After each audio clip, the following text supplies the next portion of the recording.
I remember the first time I got separated from my parents in a crowded department store when I was a kid. One minute I was looking at a display of toys, and the next, the familiar coats and voices I relied on were gone.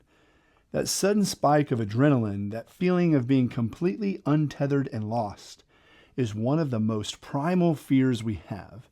It's the feeling of, what do I do now? And where did they go?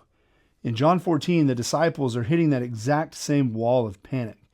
Jesus has just told them he's leaving, and their entire world is starting to feel like that crowded store where they've lost their grip on the only person who made sense of it all. Hi, I'm Ryan, and I'm the youth minister at Adams.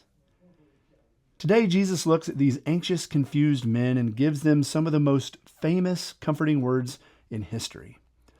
Do not let your hearts be troubled. But he isn't just giving them a hallmark sentiment. He's giving them a map.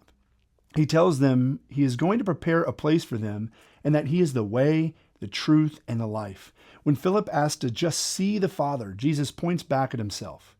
He makes it clear to know him is to know God. And then he promises that even though he is physically leaving, he isn't leaving them as orphans. He's sending the Holy Spirit to live within them. As you read this today, look for the irony in Thomas and Philip's questions. They're looking for a destination and a demonstration, but Jesus is offering them a person and a presence. They want a how-to guide for the future, but Jesus is telling them that the future is secured because of who he is. Notice, too, the emphasis on peace.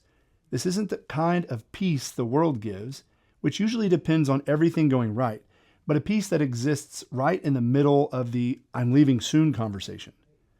I want you to think about what is currently troubling your heart. Most of us are carrying a specific anxiety today, a what if about our health, our kids, or our security. Are you trying to solve that trouble by finding a better way on your own? What would change if you truly believe that Jesus hasn't left you as an orphan in that situation, but that his Spirit is actually standing right there in the middle of it with you? Take a few minutes to read through John 14. Pay attention to the promise of the Helper. Let that reality sink in that you don't have to find the path. You just have to follow the one who is the path.